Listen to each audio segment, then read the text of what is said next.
आज जंगल वाढलंय. आता चालली आहे पार्लरमध्ये. गुड मॉर्निंग नाही तर गुड आफ्टरनून झालीये. तसंही घरी असल्यावर कोण लवकर उठतं. 2 दिवस घरात बसून कंटाळा आलेला आणि पाऊस पण गेलेला, पडत नव्हता. पण आम्ही जसं रस्त्यामध्ये निघालो तसा पाऊस जोराचा आला. तिथे गेल्यावर आम्हाला कळलं की पार्लर पण बंद आहे. मग घराकडे निघालो. मम्मीने घरी सुंदर असं जेवण बनवलेलं आहे आणि आम्ही आलेलो ह्याच्या नावावर. आणि हिला छान असा वडापाव नाही तर स्मूद्या वगैरे प्यायच्या. आता घरी गेले ना मम्मी चांगलीच रटवल. चल गप घरी. सगळी बटणं दाबून पळून जायचं का?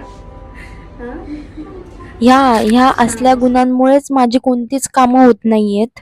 घरी गेल्यावर मम्मी बोलली की 2nd फ्लोअरला पण पार्लर आहे, तिथे जाऊन ये. आमच्याच बिल्डिंग मध्ये 2nd फ्लोअरला पण पार्लर आहे. पण माणसामध्ये किडा किती असावा. आम्ही एवढा लांब चालत गेलो आणि तिथे पण बंद भेटलं. परत घरी आलो आणि आता परत आम्ही तिथेच चाललो. आधीच गेलो असतो तर बरं नसतं झालं का? एकतर ह्या लिफ्ट्स मध्ये अशी रोमॅन्टिक म्युझिक का लावतात मला कळत नाही. आपली पण लाजेची लाज आणि दुसरा माणूस चढलाय त्याची पण. बिल्डिंग मधलं पार्लर पण बंद होतं. ते कुठेतरी बाहेर गेलेत. गप घरी आले आणि जेवायला बसले.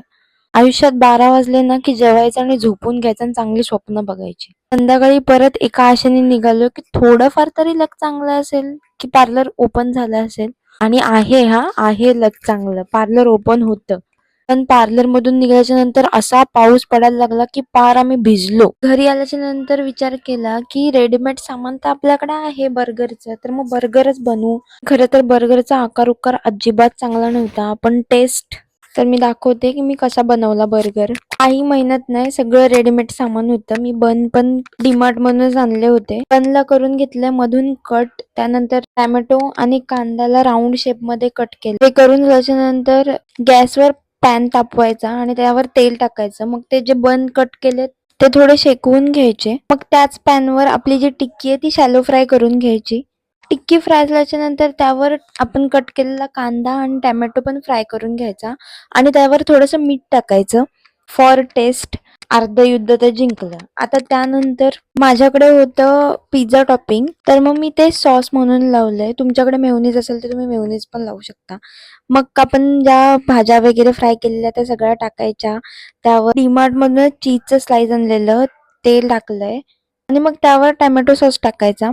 इथे मी 2 टिक्क्या घेतल्यात कारण की बनच एवढा मोठा आहे. एका टिक्कीमध्ये काहीच टेस्ट नसती लागली.